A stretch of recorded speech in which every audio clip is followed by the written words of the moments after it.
ঠাকুর ঘরে প্রত্যেক দিনই ঢোকা হয় পূজা অর্চনা করার জন্য। তবে প্রত্যেক দিনই পূজা অর্চনা করার আগে ঠাকুর ঘরটাকে একটু হালকা হাতে ক্লিন করে নিই। তার মধ্যেও সপ্তাহের একটা দিন হাতে একটু সময় রাখি ভালো করে ডিপ ক্লিনিং করার জন্য। তো সপ্তাহের সেই দিনটা হলো আজকে। তো আজকে ভাবলাম কি ঠাকুর ঘরে জল নিই, ঠাকুর ঘরে জল তুলতে হবে, সেই সাথে ঠাকুর ঘরটাকে ভালো করে কিন্তু ক্লিনিং করতে হবে। আর ঠাকুর ঘরের যেইগুলো জিনিস আছে দামি দামি জিনিস সেগুলোকে একটু পরিষ্কার পরিচ্ছন্ন করতে হবে, বাস এইটুকুই। তো এইসব নিয়ে তোমাদের সাথে তো কথা হবেই, তার আগে নিজের পরিচয়টা দিয়ে নিই। হ্যালো বন্ধুরা, আমি রূপা, ত্রিপুরা ধলাই জেলার ছোট্ট একটা গ্রাম থেকে অতি সাধারণ ঘরের অতি সাধারণ একজন গ্রাম্য গৃহবধূ। তো কেমন আছো তোমরা সবাই? আশা করছি রাধা মাধবের কৃপায় সবাই ভালো আছো। তবে আমি অন্য দিন সপ্তাহের বুধবারটাকেই বেছে নিই ঠাকুরঘরটা ক্লিনিং করার ক্ষেত্রে, কিন্তু আজকে বেছে নিয়েছি বৃহস্পতিবার। কারণ বুধবারে একটু অসুবিধা ছিল, ঠাকুরঘরে আর ঢোকা হয়নি। ওই ছেলেই পুজোটা দিয়ে দিয়েছিল, সেই জন্য আর ক্লিনিং করা হয়নি ডিপভাবে। তো আজকে ভাবলাম না আজকে ডিপভাবে পরিষ্কার করে নিই, যেহেতু আজকে বৃহস্পতিবার আর বৃহস্পতিবার পুজোটা তার ছেলে দিতে পারবে না, তাই জন্য ভাবলাম যে একটু সকাল করে স্নান করে ঠাকুরঘরে ঢুকে পড়ি আর ঠাকুরঘরটাকে ভালো করে ক্লিনিং করে নিই। আর সেই সাথে ঠাকুরঘরে জলও নিই, জলটাও তুলতে হবে। আর আমাদের যেহেতু একবারই সাপ্লাই লাইন জল আসে, সেই জন্য কিন্তু জলের টাইম মতোই কিন্তু আমাদেরকে তাল মিলিয়ে জলটা তুলতে হয়। তো সেই জন্য একটু জলটা আসার সাথে সাথেই কিন্তু স্নান করে নিয়েছি আর ঠাকুরঘরে জল তোলার প্ল্যান। এদিকে ফিল্টারটাকেও ধুয়ে নিয়েছি তাড়াতাড়ি করে, জল কিন্তু যাবে যাবে একটা অবস্থা হয়ে আছে, সেই জন্য তাড়াহুড়া করে আগেই কিন্তু আমি ফিল্টারটাকে ধুয়ে নিয়েছি। তো ফিল্টারটাকে ধুয়ে সবার প্রথমে ফিল্টারটাকে ভরে নিয়েছি, কারণ জল হঠাৎ যদি চলে যায় তাহলে কিন্তু আর জল পাবার সম্ভাবনা একদমই নেই, তাই জন্য ফিল্টারটাকে আগে ভরে নিয়েছি। তারপর এদিকে বসলাম কলসি, তারপরে পুজোর ঘটি, ঘণ্টা এইগুলো নিয়ে। তবে অবশ্য ঘণ্টাটা নিয়ে নিই, যেহেতু আজকে বৃহস্পতিবার বলে না, আর বৃহস্পতিবারে তো এমনিতেও ঘণ্টা বাজাতে নেই, মা লক্ষ্মীর পূজা যেহেতু বৃহস্পতিবারে, মা লক্ষ্মীর দিন।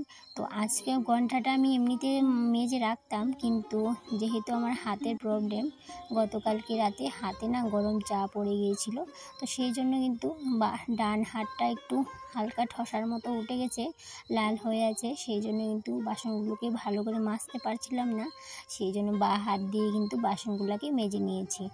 আর এদিকে কলসিটাকে মেজে নিয়ে আর দেরি করে নিয়ে সবার প্রথমে কলসিটাকে ভরে নিয়েছি, কারণ ভাবলাম যদি কলসিটা মাজতে মাজতে অন্য বাসনগুলো মাজতে মাজতে যদি জলটা চলে যায় তাহলে তো কলসিটাও ফাঁকা থাকবে, সেই জন্য একটা একটা করে মাজছিলাম আর একটা একটা করে ভর্তি করে নিচ্ছিলাম।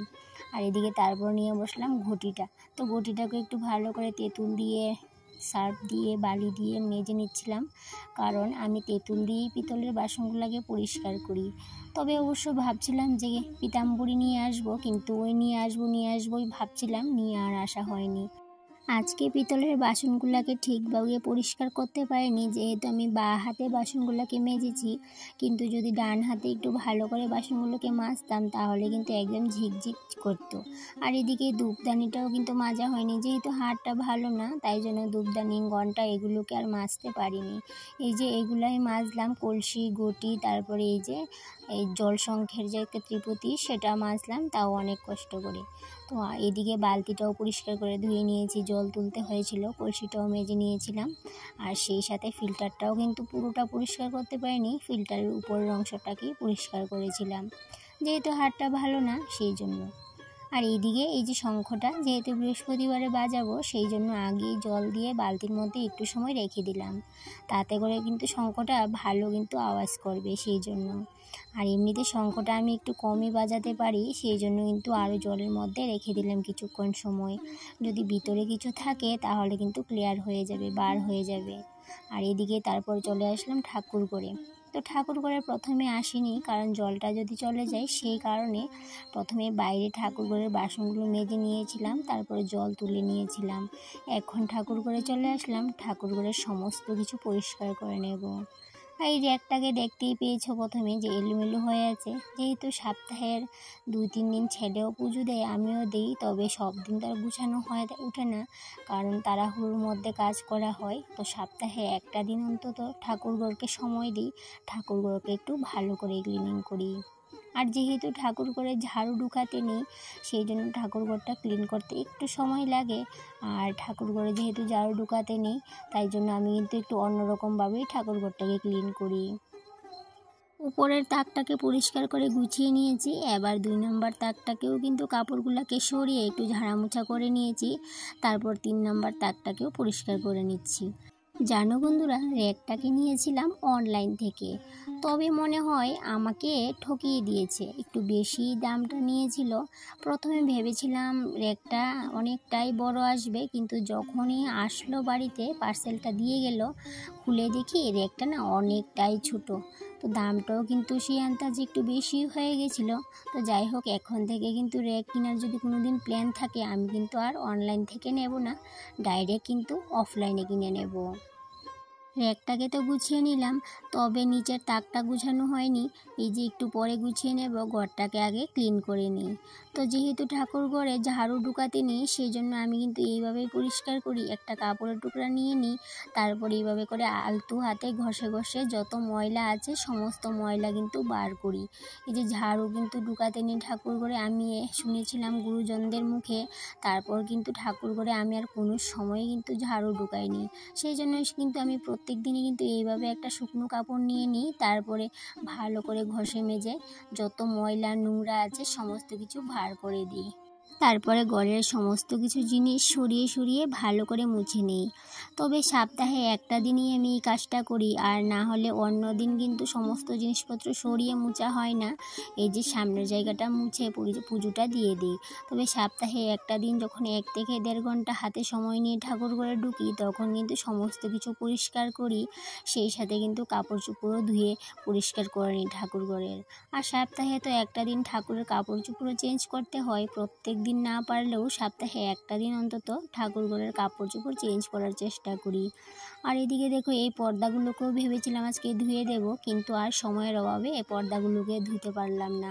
অনেক চেষ্টা করেছিলাম, কিন্তু বেশ দেরি হয়ে যাওয়াতে সেই জন্য আর ধোয়া হয়নি। ভেবেছিলাম যে ধুয়ে দেব, কিন্তু না, হয়নি। তো সেটা আমাকে আবার সামনের সপ্তাহ করতে হবে। আর এই যে মাটির ঘড়াটা দেখতে পেয়েছো, সেই মাটির ঘড়াতে কিন্তু ধান রেখেছি। ওই যে প্রত্যেক বৃহস্পতিবার ধান লাগে মা লক্ষ্মীর ঘট বসাতে, সেই জন্য আমি এই মাটির ঘড়াটাতে ধান রেখে দিয়েছি। তো ইঁদুরের জন্য তো রাখতে পারি না, সেই জন্য ভালো করে ডেকে রাখতে হয়। ইঁদুরে এত নষ্ট করে কি বলবো তোমাদের। তো যাই হোক, এদিকে দেখো আমার কিন্তু মোটামুটি ক্লিন করা হয়ে গেছে। এখন আজকে কিন্তু ঠাকুর ঘরে অনেক কিছু কাপড় আছে টুকিটাকি, সেগুলোকে বার করে নেব, পুজো শেষে সেগুলোকে ধুয়ে দেব। তো আমার এই ঠাকুর ঘরে তেমন কোনো জিনিস নেই দামি জিনিসের মধ্যে শুধুমাত্র আছে এই ফিল্টারটা, আর এই যে ঘরে কিছু তামাক আসার জিনিস। তো সেগুলো আমার কাছে অনেকটাই দামি, আর এই দামি দামি জিনিসগুলোকে সপ্তাহে একটা দিন অন্তত ক্লিন করার জন্য সময়টা রাখি। তো আমি যেহেতু নিম্নবিত্ত পরিবারের বউ, আর আমার সংসারের প্রত্যেকটা জিনিসই আমার কাছে দামি। আমার কিচেনের জিনিসগুলো যেমন আমার কাছে দামি, আমার ঠাকুর ঘরের, আমার রাধা মাধবের জন্য যে জিনিসগুলোকে আমি নিয়েছি, সেই সমস্ত কটা জিনিসও আমার কাছে অনেকটাই দামি। ঠাকুর ঘর ক্লিনিং করে চলে আসলাম সোজা বাইরে, কারণ ঠাকুর ঘরের কিছু কাপড়ের শর্ট আছে, ঠাকুরকে স্নান করানোর, ঠাকুরকে মুছানোর, এই কাপড়গুলো না নষ্ট হয়ে গেছে। সেই জন্য এখানে একটা সুতি কাপড় নিয়ে নিলাম, আর সেটাকে 3 টুকরো করে কেটে নিয়েছি। একটা দিয়ে স্নান করাবো আর একটা দিয়ে মুছে নেব। তবে আমি চাইছিলাম সাদা কাপড়, তবে সাদা কাপড় যে থানটা ছিল সেটা নষ্ট হয়ে গেছে, তাই জন্য লাল কাপড় নিয়ে নিয়েছি। আর এদিকে দেখো, এই যে চন্দনটা দেখতে পাচ্ছ, এই চন্দনটা না আমি বৃন্দাবন থেকে নিয়ে এসেছিলাম। খুব সুন্দর একটা চন্দন, আমি জানি না এখানে পাওয়া যায় কি না।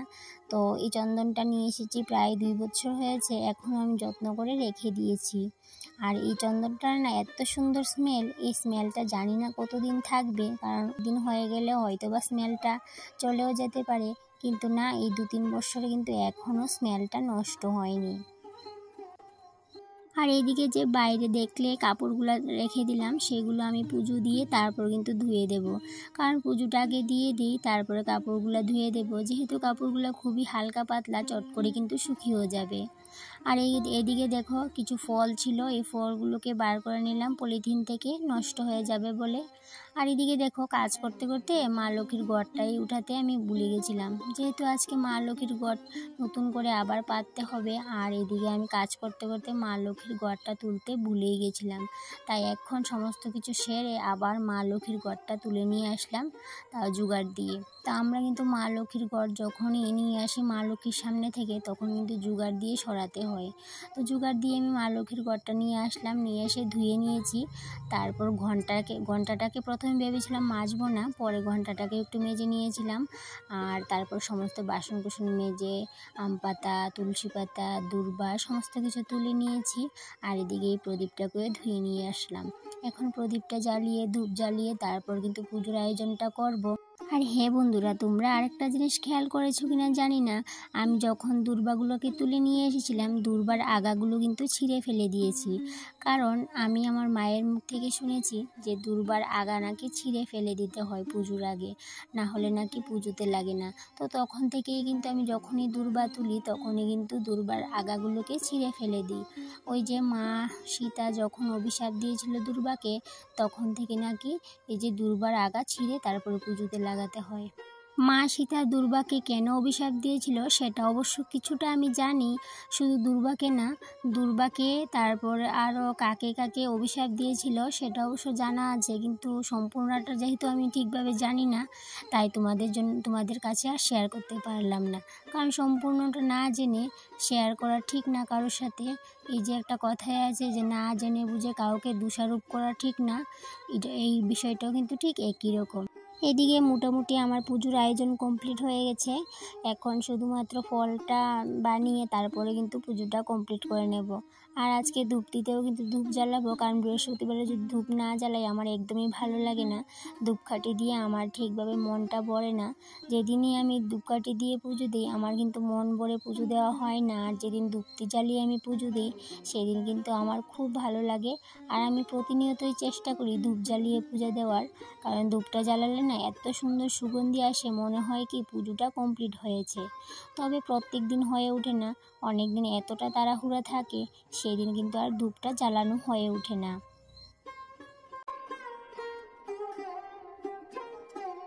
জানো বন্ধুরা, তোমরা যারা যারা আমাকে সমবেদনা জানিয়েছো শরীর খারাপের জন্য, আমার না অনেক ভালো লেগেছে। যে মনে হয়েছে কি কাছের দিদিভাইরা আমাকে এত সুন্দর করে সমবেদনা জানিয়েছে, তাতে করে মনে হয় কি শরীরটা আর একটু ভালো হয়ে গেছে।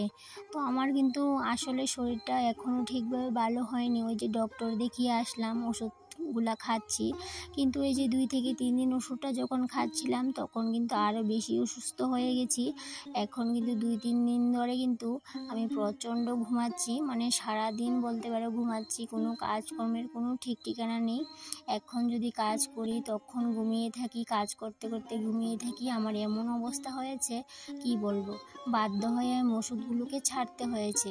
তো আবার ডক্টর দেখাতে যাব, আর রিপোর্টগুলো তো এখনও আমার আসেনি, এই যে রিপোর্টগুলোকে নিয়ে আবার ডক্টরকে দেখাতে যাব। আর আপাতত এখন ওষুধগুলোকে বাদ দিয়ে রেখেছি। আর এই ভিডিওটা আমার ডক্টর দেখাতে যেদিন গিয়েছিলাম এর আগের ভিডিও, বৃহস্পতিবারের। আর আমি ডক্টর দেখাতে গিয়েছিলাম শনিবারে, তারপর আর কোনো ভিডিও শ্যুট করতে পারিনি। ওই যে ওষুধ খেয়ে আমার এমন অবস্থা হয়ে গেছে কি বলবো তোমাদের।